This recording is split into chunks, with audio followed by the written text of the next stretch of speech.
This is Marvin L. Storm. Today we're here with Dennis Buck. Dennis, would you take a few minutes to introduce yourself, talk a little bit about your company, where you're located, and then we're going to dive in and find out a little bit more about your background and how you got involved in this whole mergers and acquisition field and kind of what you bring to the table today.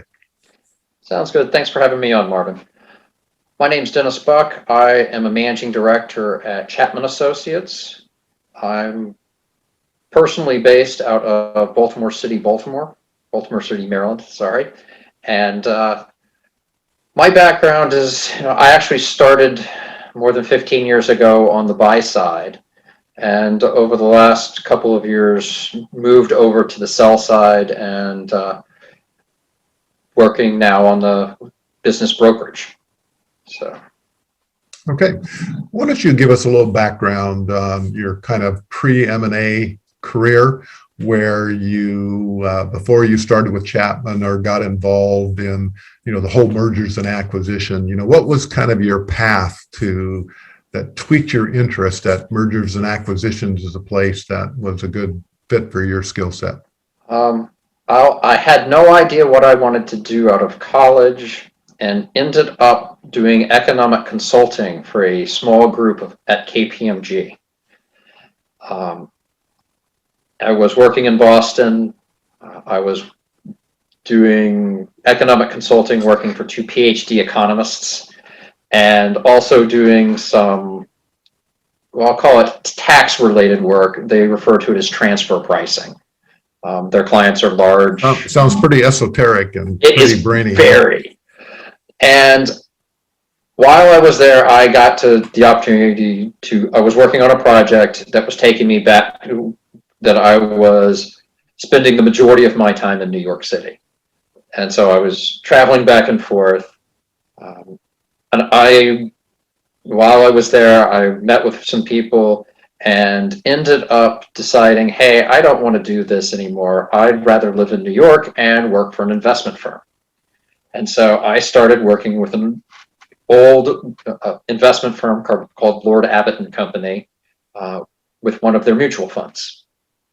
The firm was structured differently in those days. And so I worked directly with 4 portfolio managers or portfolio manager, 3 analysts on one of their specific funds. And through that, I got to meet a ton of people. I got to see a lot of things, learn about a lot of different companies, how they operated, at least from the investment side of the world, and started to look at, hey, what do I want to do next? And I had already had a deal with my portfolio manager that this was a 2-year gig, and then I was going to go off back to graduate school. Ended up getting my MBA at Carnegie Mellon, and while I was there, decided, hey, I like this, M&A thing. I'm going to, that's where I want to see if I can get a job. So I interviewed with investment banks. I talked to different companies, and I ended up with a company in Cincinnati called Omnicare, working in their M&A group. And when I was hired, I was the 3rd person in the M&A group at the time. So Omnicare sounds medically oriented. It is. They are the largest long-term care pharmacy company in the United States. When I joined them, they were a little over $4 billion in revenue. They were acquired a few years ago by CVS. And I think they were closer to 7 or 8 billion when they were acquired. So they were a business that was heavily M&A concentrated. And so your job there was to go out and find companies to buy? Yes. And then to close the transactions? Our group was tasked with going out and buying up privately owned long-term care pharmacies. And many of the deals we worked on were between $5 and $25 million in revenue. Mm-hmm. So we were doing a lot of transactions over a short period of time. So how long were you with Omnicare? I was there for 3 years. And where did that take you next? So that took me next to a company called Martech, where I worked for a little over 2.5 years, helping them and I was doing more strategic work. I was doing different types of transactions, not necessarily just M&A. So when you say different types of transactions, you're talking debt, restructuring, recapitalization? Actually, no, it was more licensing agreements. It was a R&D company. They had a product that they were manufacturing. I was going out and looking for, not only looking for acquisitions, but also looking at companies that could help us with our own product and that we could partner with, and whether that was trying to get the product into food ingredients, whether it was trying to come up with new products. So it was more than just going out and trying to acquire companies. So now with Chapman, you are on the sell side. How has, being on the buy side really enriched your perspective and enable you to be a better advocate on the sell side? Well, I think that I've, a couple of things. One is I've gotten the opportunity to see a lot of transactions, and I've gotten to see them from a perspective of the buyer, of knowing what acquirers are looking for, because I used to do that work. I know the financial metrics they're looking at. I understand what goes into getting those transactions approved on their end, because all of these, if you're selling to a corporation, the person doing the deal has a lot of people they report to. You have CFOs and COOs and CEOs, and in certain cases, boards of directors that you need to convince that this is a good deal for the company. And if you can't, the deal doesn't get done, right? And that is correct. And so there's a lot of work that goes into that side of it. There is, from a due diligence standpoint, I have actually physically done the accounting due diligence of companies that we have acquired, and going and knowing what to look for and what could be problems or what are really not that big of deal things. It gives me a little bit different perspective than people who have worked only on the sell side and whose goals are to sell the company. And for me, it's just a different perspective. I've also gotten the opportunity to work on the other side with a lot of business brokers, and understanding that dynamic and having been through it a few times, that as much as anything else has taught me about how I want my relationship with my clients to look as on the sell side now. Yeah, on the sell side now. Yeah. And so those types of things have kind of, they have certainly influenced how I operate. Mm-hmm. What type of personal characteristics and individual strengths, do you feel have really contributed to your success, both on the sell and buy side? One of the things that I really enjoy learning about the little things that businesses are doing on their day to day. And I think from an acquisition standpoint, it's the little things that a lot of times matter. It's the little things that pop up that cause problems. it's also the little things that make a business more valuable than people might originally think it is. I also come from a perspective of, I have acquired a lot of what I will refer to as broken businesses. Businesses that had something, they weren't perfectly run businesses. And for me, I see a lot of value in being able to look at a business and seeing not what they were doing the last 3 years, but what the business is going to do the next 3 years, and where the real value is to a buyer. Because, what businesses are really being valued off of is what they're going to do once they are acquired.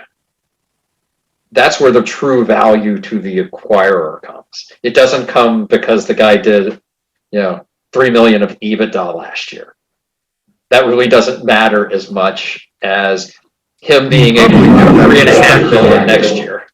You get that perspective a lot more when you are a corporate entity or a private equity that has a bigger vision than maybe individual buyers. When you have to run it afterwards, and you have to pay and you get to see the consequences of the actions, it certainly gives you a different perspective of what's necessary to get the business integrated, and what are the things that should really happen prior to closing in order to make that happen and to make a transition as seamless as possible.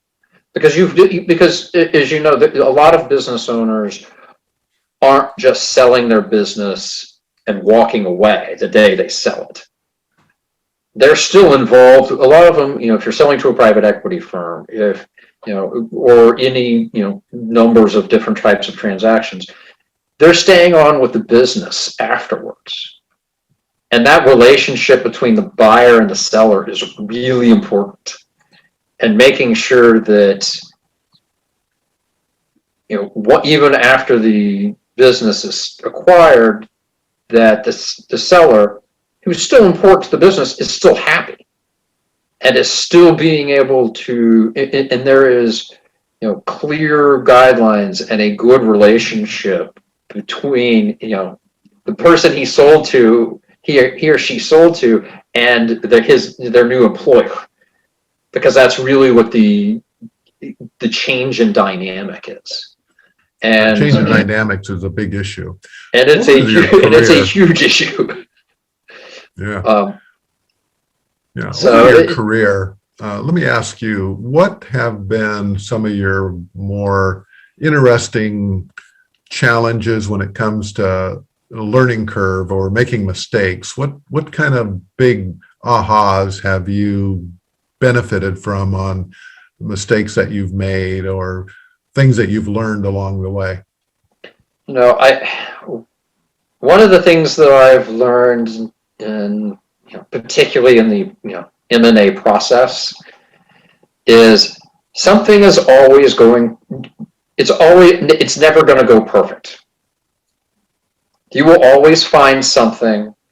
There will always be a time where people get upset because things haven't gone exactly to plan. I have over the years talked to a lot of people who've tried to put together, here's our step-by-step process to M&A. And what I have found is that it's great to have a step-by-step process, but I can pretty much guarantee you that it's going to get blown up somewhere in the middle, and it's going to look like an amoeba by the end of it. That you're going to have this big old ball of stuff you need to do, and it just needs to get done. And it's not going to get done on a ABC type basis, because because something is going to happen that it's going to make that impossible. And whether it's, and at the end of the day, it really doesn't matter why it happened. At the end of the day, from my perspective, it's how can I help my client get to the finish line? And not only that, be happy with their decision, because at the end of the day, my goal is that, 1 year or 2 years after an acquisition is done, that the seller calls me from their boat or wherever and says, hey, it's the anniversary. I just want to let you know I am still ecstatic about that. Nice phone calls to get, I'm sure. But that's the, for me, that's the real job. Mm-hmm. Because, it's not just the, hey, we'll get this thing closed and then it's done. Let me ask you. People did always realize something further on. Mm-hmm. Does Chapman and what you do now, do they provide other services as far as valuation and consulting, or other types of fee-based services? Chapman is solely a business broker. We provide valuations in the context of doing a transaction. Okay. But we are Chapman Associates is a transaction-focused firm. We don't do outside consulting. The vast majority of our deals, if not almost all of them, are 100% success fee. There have been a couple of, over the years, the firm has been around for 65 years, so there are always exceptions. Yeah. But we are not focused on providing, consulting to people. We're focused on selling their business. As a seasoned M&A professional, an intermediary, what changes and trends do you see on the horizon that's going to impact, mergers and acquisitions in the future? It's always hard to tell. I have done a lot of work in healthcare, and over time, the changes that always affected the most are changes in reimbursement, particularly when you talk about Medicare and Medicaid. Mm-hmm. Those are the changes that tend to upend the industry and put a damper on M&A, because they are such a large fraction of the revenue that if you don't have certainty around that part of your business, it becomes very difficult to kind of look into the future of, all right, what am I willing to pay?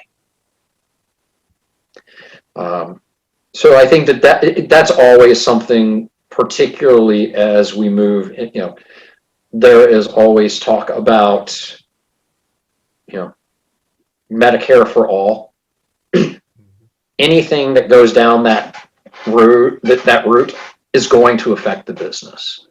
And I don't think the vast majority of people have any understanding of what Medicare for all really means.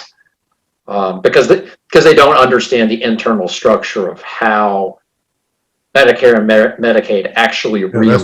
That's probably a discussion that can go on forever, huh? It can, but it's those types of regulatory changes, even overall.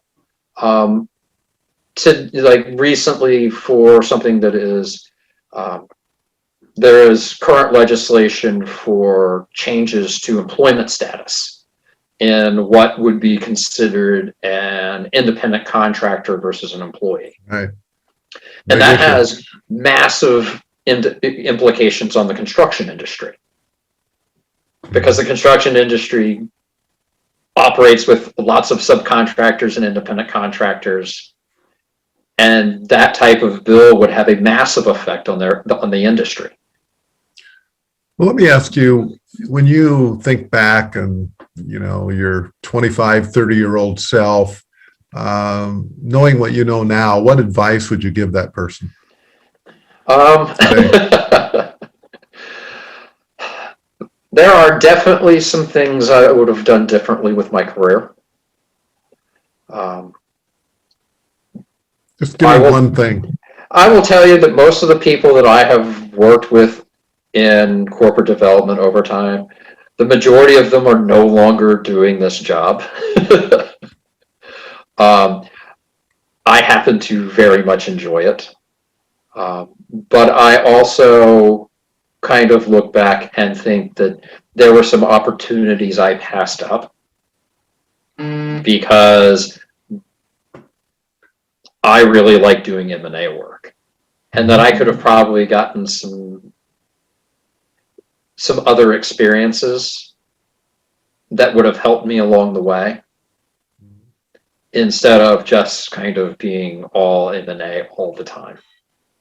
So one final question here, Dennis. What do you think the impact of COVID is going to have? And do you think that the world is going to be different long-term and never go back to what we realized? How do you think COVID is going to affect your business or the M&A industry as a whole? I think that, a lot of, I would say most businesses will probably go back to some sort of normal. Probably not 100%, but